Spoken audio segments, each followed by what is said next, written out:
북한강과 남한강에 만나는 두 강물이 합류하는 이 두물머리에서 새로운 생태적인 유기농업을 추구하면서 그렇게 아름답고 깊은 꿈을 꾸고 있다는 것 사실 자체가 매우 의미 깊고 중요하고 또 저한테 감동으로 와 닿았습니다. 그게 큰 섭리라고 생각하는데 북한강과 남한강이 만나는 두물머리에서 서학과 실학이 만났다고 합니다. 서양의 학문과 정신을 받아들인 근거지. 그 말하면은 동양과 서양의 정신과 사상의 두 강물이 만난 자리다. 북한강과 남한강이 만났을 뿐 아니라 동양의 정신과 사상과 서양의 정신사상이 만나는 곳이 되었다. 저는 한국 현대사를 동서문명의 만남의 과정과 민주화 과정이라고 이렇게 규정을 하고 있습니다. 그럼 한번 잘 생각해 보십시오. 한국 현대사라는 게 뭐냐? 동양과 서양의 만남의 과정이고, 놀랍게도 동서양이 만나는 그 과정 속에서 민중의 자각이 이루어졌어요. 민주화 운동이 힘있게 일어났습니다. 이것을 우리 역사는 이게 아주 자연스러운데 다른 나라들에서 보면 이게 자연스러운 것이 아니에요. 잘 보세요. 이 서세동정의 동서문명의 만남의 과정이 불행하게도 서세동정의 과정으로 전개됐어요. 한 500년 동안 서양이 앞선 군사력과 자본력을 가지고 동양 세계를 정복해가는 과정, 그게 동서문명의 만남의 과정이었어요. 우리가 여러 가지 아쉬움과 부족함이 있지만은 적어도 한국 현대사 속에서는 서양 문명과 동양 문명이 본격적으로 아주 창조적이고 심오하게 만나고 있다. 외형적으로 보면은 80% 90% 우리가 서양 문명 속에 들어간 거예요. 겉으로 보면 이 옷차림 이거 다 이게 서양풍 아닙니까? 우리 교육제도, 교통체계, 정치체계, 헌법, 사회생활하는 거 90% 이상 서양에서 온 거예요. 그러나 우리가 밥 먹는 거, 우리 말, 우리 마음속에 있는 우리 정신, 우리 몸, 이건 서양사는 아니죠. 동양에서 길러진 거예요. 한국에서 만들어진 거예요. 그러니까 우리의 몸과 마음 속에서 지금 동서문명의 강물이 매우 깊이 만나고 있어. 매우 깊이 만나고 있어. 큰 합류가 이루어지고 있어. 우리 한 사람 한 사람이 다 두물머리. 우리 한 사람 한 사람이 다 두물머리. 동서 정신과 문화가 우리 속에 만나고 있어요. 그 시작이 이루어진 자리가 이 두물머리다. 다산 정약용과 천주교가 만난 자리. 근데 이제 다산 정약용과 천주교의 만남은 그 만남의 시작이에요. 그 만남의 시작이에요. 다산 정약용을 매우 위대한 시각자로 보고 위대한 인격자와 위대한 선비로 높이 우리가 평가할 수가 있는데, 그러나 그 사상과 철학을 살펴보면은 매우 과도기적인 사상입니다. 민주의 원칙에 충실해서 민주주의 원칙을 선언한 사람은 아니에요. 또 민주화 운동에 참여한 사람도 아닙니다. 말하자면 민중 속에 들어가서 민중과 하나 돼가지고 산 사람은 아니라는 말이죠. 민중에 대한 애정을 가지고 민중의 관점에서 이러저런 생각을 한 사람이라고는 말할 수 있어요. 거기까지는 안 갔어요. 그래서 결국은 실학이라고 하는 것은 우리 근대사에서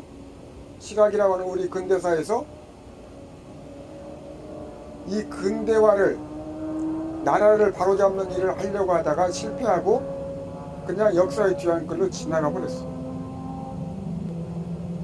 그 다음에 나온 것이 실학자 가운데 박지원이라는 사람이 있는데 박지원의 손자로서 박규수라는 사람이 있어. 이 박규수라고 하는 사람이 그 당시 아주 유명한 학자라서 왕을 가르치는 선생님도 되고 그런 사람이거든. 근데 이 사람이 보니까 나라가 망하게 생겼어. 일본 세력과 서양 세력 막 들어오는데 나라는 엉망진창이거든. 개혁의 조정 안에 있지도 않아. 이래서는 안 되겠다. 그래가지고 똑똑한 청년들을 뽑아다가 가르쳤어요. 아주 똑똑한 청년들, 김옥균 뭐 그런 사람들이지, 박영효, 개화파 사람들 가르쳐가지고 이 나라를 바로잡아야 된다. 근데 나라가 너무 급박하게 돌아가니까 이 청년들이라는 게 마음이 급하거든. 급하니까 여러분들이 아는 것처럼 쿠데타를 일으켰어. 또 일본 세력에 기대해가지고 쿠데타를 일으켰어. 근데 매우 위험한 생각이었죠. 일본에 기대는 것 자체가 위험한 거였지만은 어쨌거나 일본 도움을 또 받지도 못했어. 나중에 3.1 쿠데타 하고 나서는 실패로 돌아가서. 근데 개화파의 문제는 지식인들이 급진 개화 운동인데 민중하고 아무런 관계가 없어요. 민중과의 만남이 전혀 이루어지지 않고 민중과의 협의가 전혀 이루어지지 않은 상태에서 했다가 끝난 거예요. 그 다음에 나온 것이 동학입니다. 동학이라고 하는 것은 민중 속에서 나온 민중 종교죠. 민중 속에서 민중과 더불어 꿈틀거리는 운동인데 나라를 바로잡을 수 있는, 나라를 새로 세울 수 있는 이념과 비전과 철학이 정말 있었냐 하면은 의심스러워요, 사실. 그리고 매우 물론 일본을 중심으로 했지만은 반외세적인 성격이 너무 강했어요. 민족주의적인 성격이 너무 강하지 않았나. 이 CR 사상을 얘기하려고 여기까지 얘기를 한 건데 그 CR 사상의 이 한국 현대사의 자리를 얘기하려고 여기까지 얘기한 건데 CR 사상 어떻게 나온 거냐. 이 개화파에서 실패한 사람이 일본으로 가고 미국으로 갔다가 그 중에 막내격이 되는 사람이 서재필이라는 사람. 이 사람이 이제 지식인들이 들어와서 운동해도 된다 그러니까 미국에서 의사가 됐다가 돌아왔어요. 돌아와가지고 정부의 자금을 지원받아가지고 독립신문 만들고 독립협회를 만들었어요. 독립신문 만든 건 순우익을 가지고 했는데 민족 한 사람 한 사람을 깨워 일으킨다. 그런 뜻이 있었던 거죠. 시작은 어중간하게 시작했는데 한번 판을 벌려놓고 보니까 만민운동회를 열기 시작한 거예요. 이거 아주 기막힌 겁니다. 만민운동회라는 게 뭐냐면은 그 당시 조선 사회에 있었던 만민들, 백정까지 참여했어요. 양반 관료들부터 백정까지, 천민까지 참여해가지고 회의를 여는 거예요. 이게 중요한 거예요. 시작은 개화파의 그 막내인 서재필이 시작했지만 독립협회와 만민운동회가, 그러나 민중과 하나로 되는 경험을 그 만민공동회에서 할 수 있었다. 민중이 스스로 발언을 할 수 있었고 그 민중들과 연설을 해서 민중과 하나 되는 체험을 했다는 거예요. 민중과 하나 되는 체험, 이거 무서운 거예요.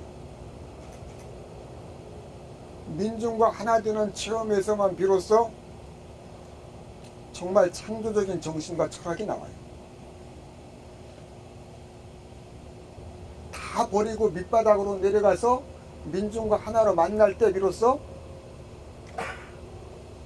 역사의 밑바닥, 사회의 밑바닥으로 내려가야 아주 순수한 지하수를, 이 땅에서도 그렇듯이 순수한 지하수를 얻을 수 있듯이 역사와 사회에서도 민중의 자리에 내려가서 민중과 하나 될 때만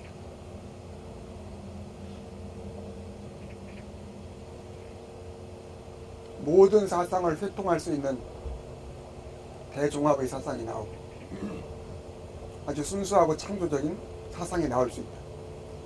그러지 않으면 종합을 할 수가 없어. 순수하고 깨끗한 마음이 아니면은 편견이 없어야, 편견이 없고 고집이 없어야 여러 사상을 종합할 수 있죠. 여러 사상을 통할 수가 있지. 자기 속에 감추어둔 편견이나 자기 속에 감추어둔 고집 같은 것이 있으면은 어떻게 공정하게 통합할 수 있어요? 통합이 안 되지. 민중과 하나 되었다는 얘기는 그런 편견이나 고집을 다 버렸다는 얘기예요.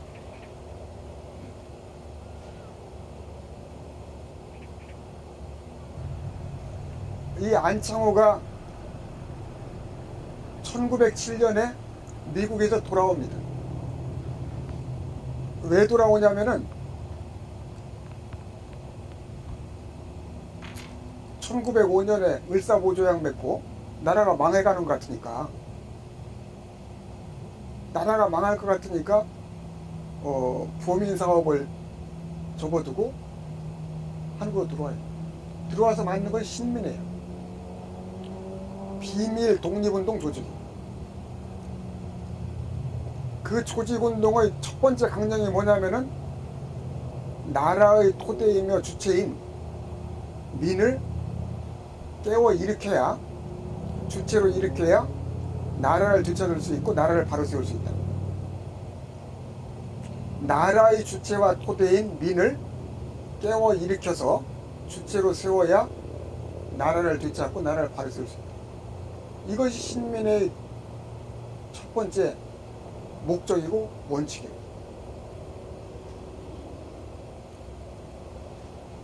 이것을 교육 입국이라고 그래요. 교육을, 민을 바로 교육해서 나라를 바로 세운다. 그런데 민을 주체로 일으키는데, 민을 주체로 일으키는 거니까 어떻게 해야 되겠어? 강제로 일으킬 수가 없거든. 스스로 일어나게 해야 되거든. 민이 스스로 자각해서 스스로 일어날 수 있도록 하려면 어떻게 해야 됩니까? 섬기는 교육을 해야 돼. 섬기는 교육. 받들어 세우는 교육. 섬기는 교육, 섬기는 정치, 섬기는 종교, 이 대강령을 실천하는 사람들이 안창호 연설을 듣고 아주 감동한 이승훈은 큰 기업가였거든요. 근데 이 운동, 이 신민의 운동, 신민이라는 게 말 그대로 민을 새롭게 하는 거 아니에요. 민을 새롭게 하려면은 민을 깨워서 이렇게 세워야 되거든. 이 신민의 교육 입국 운동에서 오산학교가 나왔고, 오산학교에서 다석 유영모와 함석헌이 나왔어요. 거기서 둘이 만났어요. 둘이 만나서 CR 사상이라고 하는 것이 만들어졌어요. 그때 그 신민회를 통해서 교육운동이 전국에 막 퍼졌어요. 오산학교만 있었던 것이 아니에요. 건국운동과 교육운동이 같이 갔어요. 지금 우리나라 교육이 형편없이 됐지만은 이 시간이 많이 갔으니까 CR 사상에 대해서 좀 얘기를 해보려고 해요. CR 사상이라고 하는 것은 1950년 12월에 다석 유영무 선생이 YMCA에서 연경반 강의에서 유교 경전 가운데 대학이라는 게 있습니다. 대학의 한 대목을 강의를 했습니다. 대학 가운데 어떤 글귀가 있냐면 대학지도 제명명덕 제친민 제지어지선이라는 말이 있습니다. 대학지도, 큰 배움의 길은, 큰 학문의 길은 제명명덕, 명덕을 밝게 하는 데 있다. 명덕, 누구나 속에 밝은 덕이 있다는 거예요. 밝은 덕, 밝은 소갈맹이가 있다는 거예요. 그 밝은 소갈맹이를 더욱 밝게 하는 게 큰 배움길이다. 두 번째는 제친민, 민하고 가까이 하는 거, 민중과 친해지는 거, 그것이 큰 배움길이다. 세 번째는 제지어지선, 지극한 선에 머무는 것, 지극한 선에 머무는 것이 큰 배움이다. 그 세 가지인데 그 중에서 중요한 것이 친민이었어요. 이 친민이라는 말은 사실은 성리학을 정립한 주자라고 하는 사람은, 주의라고 하는 사람은 친민을 신민이라는 말로 바꿔서 풀이했어요. 신민. 친민이라는 말의 뜻은 실제로는 신민이다. 민을 새롭게 하는 거다. 근데 유영무 선생은 그 친민을 어떻게 풀이했냐? 시알어뱀이라고 풀이했어요. 시알어뱀. 이게 뭐냐면 친이라고 하는 말은 친하다고 하는 말도 되지만은 부친, 모친에서 어버이를 나타내거든요. 그 친민은 민을 어버이처럼 여기는 거다. 어뱀, 어버이 뵙듯 대하는 것. 이 말이 아주 혁명적인 말인 것이 유교에서는요, 전통적인 유교에서는 민은 어리석고 어린 존재로 봤어요. 유치한 존재로 봤어요. 어리고 어리석은 존재가 민이야. 군자는 제 본성을 잘 실현하는 어른이야. 지혜로운 어른이 군자고, 백성은 어리석고 어린 존재, 유치한 존재. 근데 그걸 뒤집어 가지고 민을 씨알이라고 옮기면서 민은 어버이 같은 존재다. 어버이처럼 어른으로 받쳐 섬겨야 된다. 그러니까 민을 섬겨야 된다는 그 자세를 선언하신 거죠. 그때부터 이제 씨알이라는 말을 민을 나타내는 말로 쓰기 시작했어요.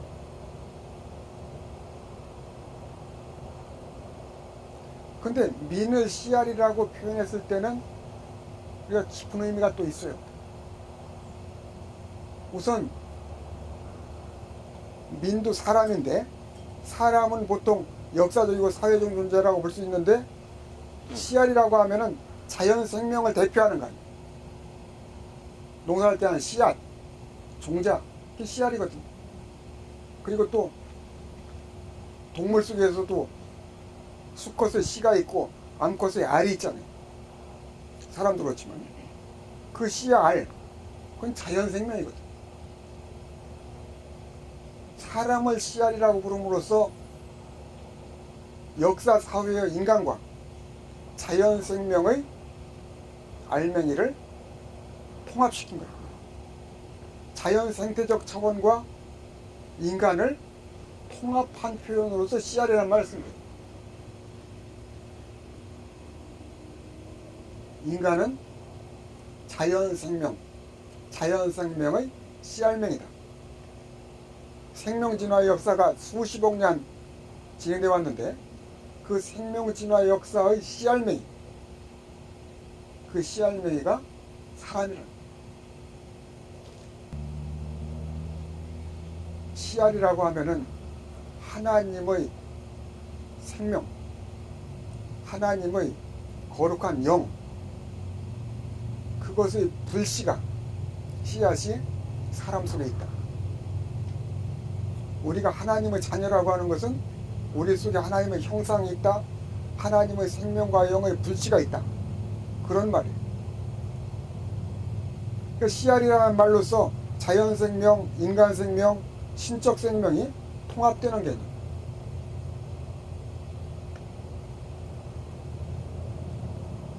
그리고 그 다음에 씨알 사상이 내세우는 게 뭐냐. 첫째로 민을 이렇게 세우고 민의 심정과 처지에서 생각합니다. 민의 자리에서 생각합니다. 그래서 유영모 선생이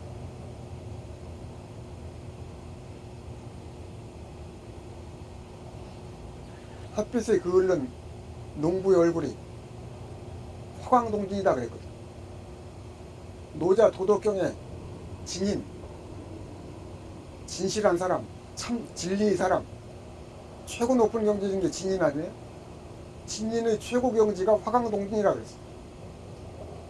화광동진은 뭐냐면은 빛을 평화할 때 그 화자 아닙니까? 부드럽게 하고, 지식이나 깨달음이 깨달았다고 해가지고 이게 날카로우면은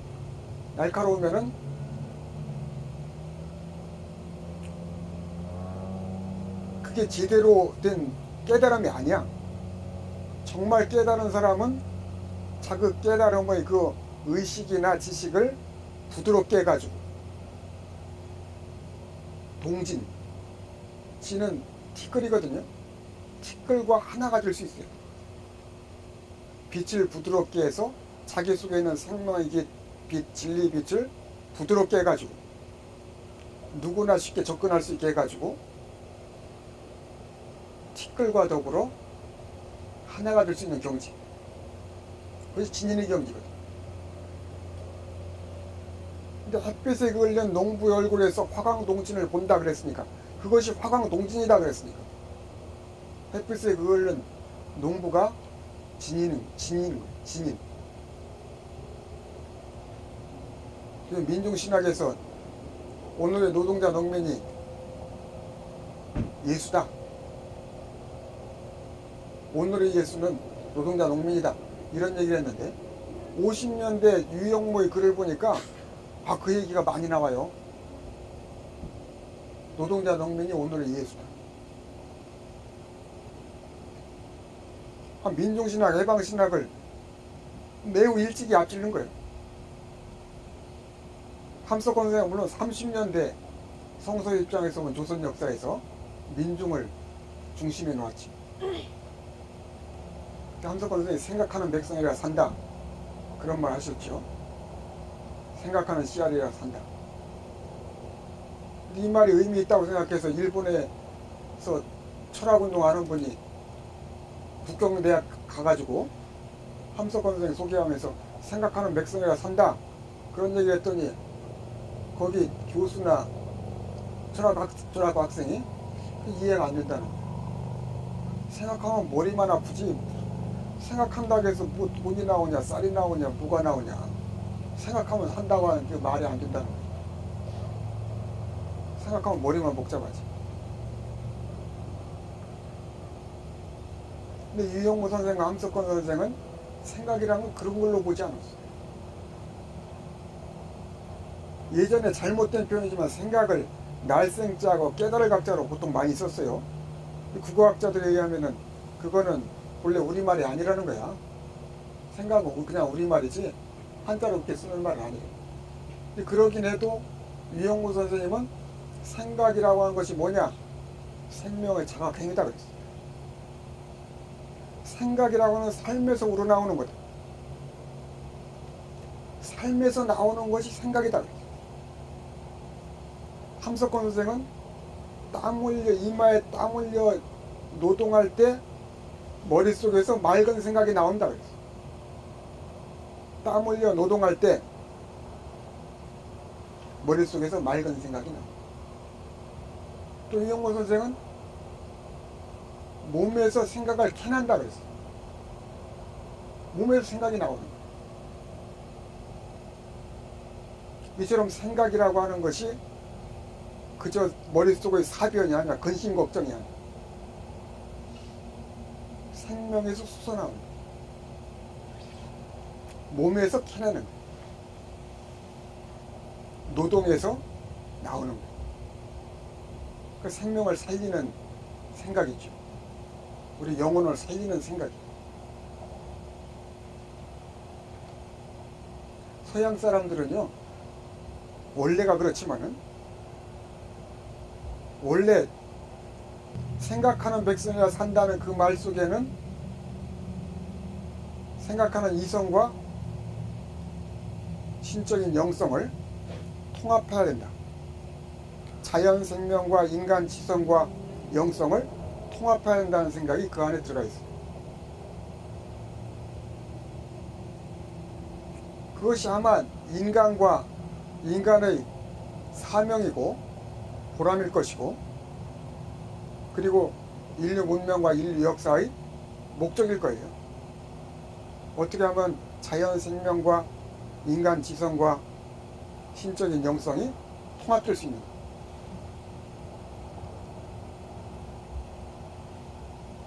씨알이라는 말 속에는 그런 이념과 꿈이 있는 거죠.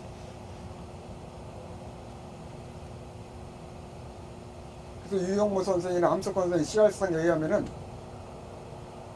내가 나답게 되는 것과 생명이라고 하면 원래 그런 거 아니에요. 생명의 두 원리가 있는데 첫째 원리는 주체성의 원리. 주체성의 원리라고 하는 것은 모든 생명체는 스스로 하는 주체를 가지고 있는 존재예요.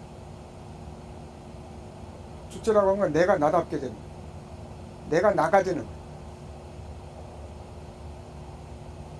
내가 나가 되는 건데, 그러나 참 나가 될 때야만이 비로소 나와 다른 존재와 하나가 될 수 있어요. 생명의 둘째 원리는 서로 다른 존재가 통하는 거예요. 서로 다른 존재와 하나가 되는 거예요. 안과 밖에 통하고 나와 타자가 하나로 되는 거예요. 전체가 하나로 되는 거예요. 그것이 생명의 둘째 원리. 평면 논리에서 보면은 둘이 통합되는 것이 모순이지만은, 그러나 생명과 정신의 원리에서 보면은 내가 나답게 되는 것과 전체가 하나가 되는 거예요. 남과 하나가 되고 통하는 거. 서로 통합되는, 하나로 되는 거다. 그거는 종교적인 때가 묻지도 않았고 정치적인 때가 묻지도 않았고 누구나 씨알이다. 씨알상에서 꼭 강조하고 싶은 뭐 중요한 대목을 빼먹었는데, 씨알 사상의 첫 번째 원리는 꽃이 되려고 하지 말고 씨알이 되려고 노력해야 된다. 꽃이라고 하는 것은 영화를 누리는 거 아니에요. 주목을 받고 명예를 얻는가. 씨알은 땅에 떨어져가지고 이름 없이 땅에 떨어졌어. 자기가 깨지고 죽어. 깨지고 죽음으로써 수없이 많은 열매를 맺는. 아까 저 신부님이 강론하면서 청년들이 딸기 따먹는 거 보고 화가 났다고 그랬는데, 땀은 남이 흘리고 수고도 안 한 사람이 열매만 따먹는다. 씨알 사상의 첫 번째 원리가 그거예요. 열매를 따먹으려고 하기 전에 내가 깨지고 죽고 묻혀서 열매를 맺어야 한다. 그런 사람이 많은 사회는, 그런 사람이 많은 역사는 융성하게 될 거예요. 그런데 열매를 맺으려고는 하지 않고, 땀 흘려서 열매를 맺으려고 하지 않고 남이 만들어 놓은 열매를 따먹기만 하는 사람들이 많은 사회는 망할 거예요. 열매를 맺으려고 하는 씨알이 많은 사회는 성할 것이고, 열매는 맺지 않고 나무 열매를 따먹으려고 하는 인간들이 많은 사회는 반드시 망할 거예요. 그건 철칙입니다. 씨알이라고 하는 것은 내가 꽃이 되려고 하지 않고 나무 열매를 따먹기 전에 나 자신이 깨지고 죽어서 열매를 맺는다. 30배, 60배, 100배 열매를 맺는다. 그것이 하늘나라 운동. 그것이 CR 정신이고 운동이죠.